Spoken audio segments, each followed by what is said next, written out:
अजमेर शरीफ में गरीब नवाज की करामत देखकर सब मुसलमान हो गए। अजमेर शरीफ, जो कि भारत के सबसे पाक और मुबारक मकानों में से एक है, यहाँ स्थित हजरत ख्वाजा मोइनुद्दीन चिश्ती रहमतुल्लाह अलैह की दरगाह दुनिया भर के मुसलमानों के लिए एक खास स्थान रखती है। ख्वाजा गरीब नवाज की मुअज्जजात और उनकी बरकतों ने न सिर्फ मुसलमानों के दिलों को मुतमिन किया, बल्कि उनकी रूहानी ताकत ने हजारों गैर मुसलमानों को भी इस्लाम की ओर रुझान किया।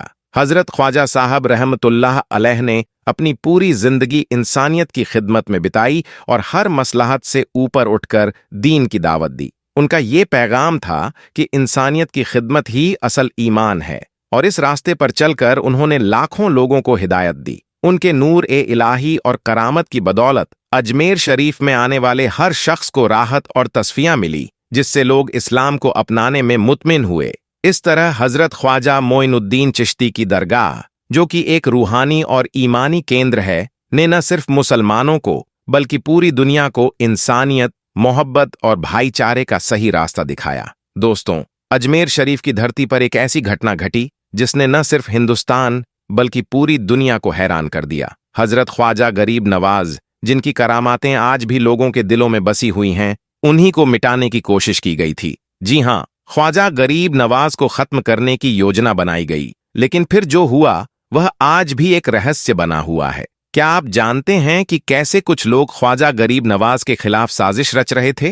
क्या आप जानते हैं कि किस तरह ख्वाजा साहब की एक जिंदा करामात ने उन सबको नाकाम कर दिया? दोस्तों, अजमेर शरीफ में दिखी हजरत ख्वाजा गरीब नवाज की बड़ी करामात हो गई। अजमेर शरीफ के आसमान में सांपों की बारिश, और फिर अजमेर शरीफ के आसमान में सांप बरसने लगे। तो फिर क्या हुआ, यानी कि फिर उन सांपों ने क्या किया, देखकर आप लोगों के भी रोंगटे खड़े हो जाएंगे। इसलिए आज की वीडियो आप सभी के लिए बहुत खास है। आप इसको आखिर तक जरूर देखें, और सबसे पहले ख्वाजा गरीब नवाज की मोहब्बत में आप इस वीडियो को दिल से एक लाइक जरूर कर दें, और इसी तरह की इस्लामिक घटनाओं और वाक्य से रूबरू होते रहने के लिए आज ही सब्सक्राइब करें हमारे चैनल इस्लाम हिस्ट्री को, और साथ ही बेल आइकॉन को प्रेस करें। तो चलिए दोस्तों, शुरू करते हैं। दोस्तों, आज से तकरीबन 800 साल पहले हजरत ख्वाजा गरीब नवाज हिंदुस्तान में जिस जगह पर आकर रुके थे, वो जगह राजस्थान के अजमेर शरीफ की धरती थी। यानी कि सुल्तान उल हिंद ख्वाजा गरीब नवाज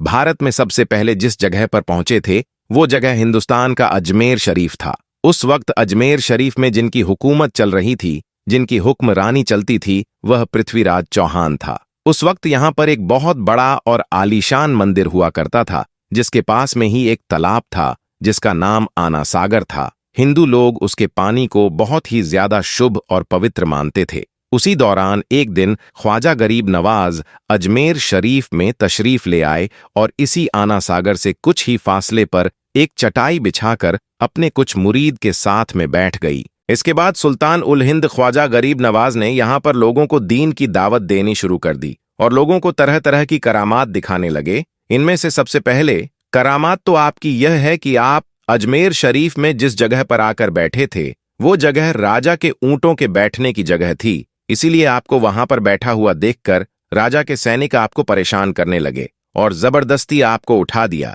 यह देखकर ख्वाजा गरीब नवाज को जलाल आ गया। इसीलिए फिर आपने उन ऊंटों को वहां पर ऐसा बिठाया कि फिर उन ऊंटों को राजा पृथ्वीराज चौहान भी ना उठा सका था। इसके बाद राजा पृथ्वीराज चौहान ने आना सागर के पानी पर अपने सैनिकों का पहरा लगा दिया, और ख्वाजा गरीब नवाज और आपके मुरीद के लिए आना सागर का पानी बंद कर दिया। इस पर भी आपको जलाल आ गया, और आपने आना सागर के सारे पानी को एक प्याले में भर लिया। यह देखकर पूरे अजमेर शरीफ में कोहराम मच गया, और लोग आकर आपके कदमों में गिरने लगे और आपसे माफी मांगने लगे। लोगों की हालत देखकर ख्वाजा गरीब नवाज को तरस आ गया, और आपने पानी के उस प्याले को वापस आना सागर में डालने का हुक्म दे दिया। अब जैसे ही आना सागर में पानी का वह प्याला डाला गया, तो पानी उछल मारता हुआ वापस आना सागर में भरने लगा, और देखते देखते आना सागर फिर से भर गया। मगर साथ ही इस पानी ने वहां पर मौजूद कई लोगों के दिलों को भी धो डाला। हिंदू धर्म की खुद अपनी तारीखी किताबों में लिखा है कि उस रोज 32,000 लोगों ने एक साथ कलमा पढ़ा था, यानी कि उस दिन 32,000 लोग एक साथ मुसलमान बने थे। अब इधर इतने सारे हिंदुओं के एक साथ मुसलमान होने से हिंदू पंडितों में खलबली मच गई। उनमें गम और गुस्से का तूफान उठ खड़ा हुआ। वो सोच में पड़ गए कि अगर यह फकीर बाबा कुछ दिन और यहां पर रुक गया तो यहां पर देवी देवताओं का नाम लेने वाला भी कोई नहीं होगा। लिहाजा फिर वह सब के सब राजा पृथ्वीराज चौहान के पास में पहुंचे और राजा को मजबूर करने लगे कि इस फकीर बाबा का जल्द से जल्द कुछ किया जाए। अब राजा पृथ्वीराज चौहान ने जैसे ही यह सुना कि हमारे यहाँ के लोग अपना धर्म छोड़कर इस्लाम कबूल करने लगे हैं, तो यह सुनकर राजा पृथ्वीराज चौहान भी गुस्से से लाल हो गया। अब उसने भी हजरत ख्वाजा गरीब नवाज को अजमेर शरीफ से निकालने का फैसला कर लिया। इसके बाद राजा पृथ्वीराज चौहान ने मंदिर के सबसे बड़े पंडित रामदेव को अपने पास में बुलाया और कहा कि जल्द से जल्द फकीर बाबा से मुकाबला करके उसको हरा दिया जाए और फिर उसे अजमेर शरीफ से बाहर निकाल दिया जाए। दोस्तों, पंडित रामदेव अपने वक्त का एक माना हुआ पंडित था। उसके इल्मी काबिलियत की दूर दूर तक धूम मची हुई थी। उसने राजा को यकीन दिला दिया कि वह जल्दी राजा को कोई अच्छी खबर सुनाएगा। इसके बाद पंडित रामदेव सुल्तान उल हिंद ख्वाजा गरीब नवाज के पास में गया और जाकर उल्टे सीधे सवाल करने लगा। इस पर ख्वाजा गरीब नवाज खामोश रहे, लेकिन फिर जब पंडित रामदेव ने हद से ज्यादा शोर मचाना शुरू कर दिया तो इसके बाद हजरत ख्वाजा गरीब नवाज ने उसकी तरफ आंख उठाई और मुस्कुराकर फरमाया कि ओ रामदेव, तू बहुत ज्यादा शोर मचा रहा है और मैं तेरे माथे पर ईमान का नूर चमकता हुआ देख रहा हूं। दोस्तों, ख्वाजा गरीब नवाज की इस निगाहें कर्म में और इस लहजे में ना जाने ऐसा क्या जादू था कि पंडित रामदेव उसी वक्त आपके कदमों में गिर पड़ा। रोता हुआ कहने लगा कि बाबा जी, आप जिस धर्म से हो मुझे भी उसी धर्म में शामिल कर लो। यह देखकर वहां पर मौजूद हर शख्स हैरान और परेशान रह गया और कहने लगा कि इसे यह क्या हो गया है। जो खरीदने आया था वह खुद ही बिक चुका है, जो जीतने आया था वह खुद ही हार गया है। इसके बाद पंडित रामदेव खुद ख्वाजा गरीब नवाज के हाथों पर मुसलमान हो गया। सुभान अल्लाह। दोस्तों, फिर जब इस बात के बारे में राजा पृथ्वीराज चौहान को मालूम चला तो वह कहने लगा कि इस फकीर बाबा को हमने जिन्नातों से भी भिड़वा दिया, लेकिन जिन्नात भी उसे हरा नहीं पाए। मैंने सैनिकों से भी लड़वा दिया, मगर मेरे सैनिक भी उसे हरा नहीं पाए। पागल हाथी भी उसका कुछ नहीं बिगाड़ पाए। मुझे तो लगता है कि यह फकीर बाबा कोई बहुत बड़ा जादूगर है, इसलिए अब जादू को जादू से ही हराना पड़ेगा। इसके बाद राजा पृथ्वीराज चौहान ने उस वक्त के सबसे बड़े जादूगर, जिसको दुनिया जयपाल जोगी के नाम से जानती थी, उसे अपने पास में बुलाया और बुलवाने के बाद उसे सारा माजरा यानी कि ख्वाजा गरीब नवाज की पूरी जानकारी उसके सामने रख दी और कहने लगा कि इस फकीर बाबा ने हमारा यहां पर रहना मुश्किल कर दिया है। किस तरह से हमारे लोगों को इस्लाम की दावत दे रहा है। हमने उसे यहां से भगाने की हर तरह की कोशिशें कर ली, सब कुछ कर लिया, मगर वह यहां से भागने का नाम ही नहीं ले रहा है, बल्कि हमारे यहां से जो भी कोई उसे भगाने के लिए जाता है तो वह उसी का होकर रह जाता है। अब तुम कैसे भी करके जल्दी से उस फकीर बाबा को अजमेर से भगा दो। अब जयपाल जोगी उस वक्त का सबसे बड़ा जादूगर था। उसे अपने आप पर बड़ा घमंड था, इसलिए सुनकर वह कहने लगा कि राजा साहब, आप फिक्र मत करो, मैं हूं ना, मैं अभी पल भर में ही उसको यहां से भगा देता हूं, और अगर वह यहां से नहीं भागा यानी कि अजमेर खाली करके नहीं गया तो फिर वह अपनी जान से भी हाथ धो बैठेगा। दोस्तों, इतना कहकर फिर जयपाल जोगी हजरत ख्वाजा गरीब नवाज को भगाने के लिए चला गया और साथ में तकरीबन 2500 छोटे बड़े जादूगरों को और ले लिया। अब इधर जादूगर जयपाल जोगी के आने की खबर हजरत ख्वाजा गरीब नवाज तक भी पहुंच गई। ये सुनकर आपके मुरीदों में थोड़ा खौफ आ गया, क्योंकि जयपाल जोगी अपने वक्त का सबसे बड़ा जादूगर था। इसलिए सुल्तान उल हिंद ख्वाजा गरीब नवाज को बताया गया कि हुजूर, आज आपसे मुकाबला करने के लिए सबसे बड़ा जादूगर जयपाल जोगी आ रहा है। वह जयपाल जोगी जिसके जादू को कोई भी नहीं काट सकता है। वह जयपाल जोगी जो आज तक किसी से भी हारा नहीं है, जिससे आज तक जो भी कोई टकराया है वह नस्तो नाबूद होकर रह गया है। इस तरह से हजरत ख्वाजा गरीब नवाज के सामने जयपाल जोगी की सारी बातें बताई गई। इन बातों को सुनकर ख्वाजा गरीब नवाज ने फरमाया कि मेरे मुरीदों, तुम लोग घबराओ मत, मैं हमारे चारों ओर एक दायरा खींच लेता हूं, यानी कि एक गोल घेरा बना देता हूं। जब तक मेरा जयपाल जोगी के साथ में मुकाबला होता रहे तब तक आप में से कोई भी इस दायरे से बाहर मत निकलना। दोस्तों, इसके बाद हजरत ख्वाजा गरीब नवाज ने अपने मुरीद के चारों ओर एक गोल घेरा बना दिया, यानी कि एक सर्कल बना दिया। फिर आपने फरमाया कि अब कोई भी इस घेरे से बाहर मत निकलना। इतने में जयपाल जोगी ख्वाजा गरीब नवाज के पास में आ गया और आकर आपको धमकाने लगा। मगर ख्वाजा गरीब नवाज उससे कहाँ डरने वाले थे, क्योंकि आपको मालूम है कि जो अल्लाह से डरने वाले होते हैं वह भला किसी जादूगर से क्या डर सकते हैं। इसीलिए ख्वाजा गरीब नवाज के ऊपर जयपाल जोगी की किसी भी बात का कोई असर नहीं हुआ। यह देखकर जयपाल जोगी गुस्से से लाल हो गया और अपने चेले छपाकों से कहने लगा कि इन पर फिजा में जाकर जादू करो और इनके ऊपर सांपों की बारिश कर दो। इसके बाद जयपाल जोगी ने ऐसा जादू किया कि हजारों सांप पहाड़ों से उतरकर हजरत ख्वाजा गरीब नवाज और आपके मुरीदों पर बरसने लगे, यानी कि आसमान से सांपों की बारिश होने लगी। खास तौर पर उस जगह पर सांप बरसने लगे जहां पर ख्वाजा गरीब नवाज और आपके चाहने वाले मौजूद थे। लेकिन यहां पर आप ख्वाजा गरीब नवाज की करामात देखें कि किसी भी सांप की इतनी हिम्मत नहीं हुई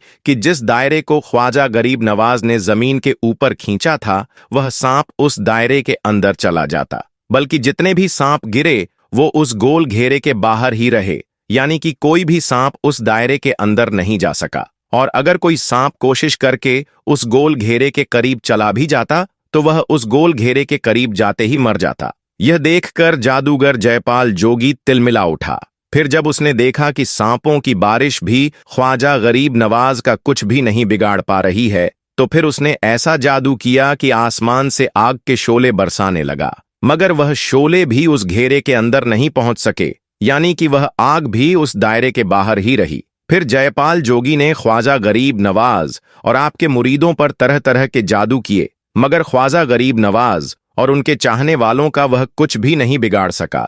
यह देखकर फिर उसने आखिर में सोचा कि अब मैं आसमान में उड़कर इन पर कोई जादू करूं। इसलिए फिर वह हिरण की खाल पर जाकर सवार हो गया और आसमान में उड़ने लगा। यह देखकर आपके मुरीद घबरा गए और कहने लगे कि अब ना जाने हमारे ऊपर कौन सी आफत आएगी। मगर इस पर भी ख्वाजा गरीब नवाज मुस्कुरा रहे थे। आपने फिर फौरन ही अपने नालन मुबारक को, यानी कि अपने जूते को इशारा किया। हुक्म पाते ही फिर वह बड़ी तेजी के साथ में उठता हुआ जयपाल जोगी की तरफ रवाना हो गया और जाकर उसके सिर पर तड़ातड़ मारने लगा। इससे वह जादूगर नीचे की ओर गिरने लगा, यहां तक कि फिर वह आज जी के साथ नीचे उतरा और आकर सीधा ख्वाजा साहब के कदमों में गिर पड़ा और उसी वक्त उसने कलमा पढ़ लिया और वह मुसलमान हो गया। इसके बाद ख्वाजा गरीब नवाज ने जयपाल जोगी का नाम बदलकर अब्दुल्ला रख दिया। फिर वह ख्वाजा साहब के नजरे फेज से आला मुकाम पर फाइज हुआ और अब्दुल्ला बियाबानी के नाम से मशहूर हुआ। दोस्तों, आज भी अगर कोई रास्ता भूल जाता है, यानी कि रास्ते से भटक जाता है, और अगर फिर वह अब्दुल्ला बियाबानी के नाम से दुआ करता है तो अल्लाह ताला उसको सीधा रास्ता दिखा देता है, यानी कि वह सही रास्ते पर चल पड़ता है। तो यह है अल्लाह के नेक और पावरफुल वली हजरत ख्वाजा गरीब नवाज की शान। दोस्तों, अब इसी दरगाह को तोड़ने की कोशिश में अब कुछ नफरत पसंद लोग लग चुके हैं, लेकिन वह यह बात भूल गए कि कुर्सी पर चाहे कोई भी बैठे, राजा तो मेरा ख्वाजा ही है। जी हां दोस्तों, ख्वाजा गरीब नवाज सरकार के बैठाए हुए ऊंट ना उठा सके तो ख्वाजा गरीब नवाज की बारगाह को वह कैसे उखाड़ सकते हैं। ऐसे में दोस्तों, चाहे लोग कितनी भी नफरत फैला लें, चाहे लोग कितनी भी कोशिशें कर लें, लेकिन इस देश के जो समझदार हिंदू हैं या समझदार मुसलमान हैं, वह कभी भी ऐसी चीज होने ही नहीं देंगे। यकीनन दोस्तों, ऐसे वक्त में आपको अमनो अमान और भाईचारा बनाए रखना है, मोहब्बत का पैगाम देना है, और जो नफरत पसंद लोग हैं वह शोहरत के लिए और अपनी सीट को बनाए रखने के लिए यह तमाम चीजें कर रहे हैं। ऐसे में दोस्तों, हमें उन लोगों की बातों में नहीं आना है। ये वो चंद लोग हैं जो कि हर मजहब के अंदर पाए जाते हैं, चाहे वो हिंदू हो, मुस्लिम हो, सिख हो या ईसाई हो। हर मजहब के अंदर 24% ऐसे लोग जरूर होते हैं जो कि देश को तोड़ने की कोशिश में लगे रहते हैं। ऐसे लोग इंसान हो ही नहीं सकते, क्योंकि मजहब नहीं सिखाता आपस में बैर रखना। जी हां दोस्तों, जो इस देश के नागरिक होंगे वह अमनो अमान और भाईचारे की बात करेंगे, कभी भी इस तरह से दूसरों की आस्था को तोड़ने की कोशिश नहीं करेंगे, दूसरों के बारगाहों को तोड़ने की कोशिश नहीं करेंगे। इसीलिए मुझे लगा कि आप तक यह बात जरूर पहुंचानी चाहिए। प्यारे दोस्तों, सच्चाई यह भी है कि इस दरगाह में हमारे भारत देश के प्रधानमंत्री हर साल चादर भेजते हैं, तो सोचिए कि हमारे भारत देश के प्रधानमंत्री की भी आस्था इस दरगाह से जुड़ी हुई है। साथ ही साथ दोस्तों, आपको यह भी बता देना चाहता हूं कि बड़े बड़े सेलिब्रिटी जो हैं वह अपना काम शुरू करने से पहले यहां जाकर हाजिरी देते हैं, उसके बाद ही वह अपना काम शुरू करते हैं और यकीनन उनको कामयाबी भी मिलती है।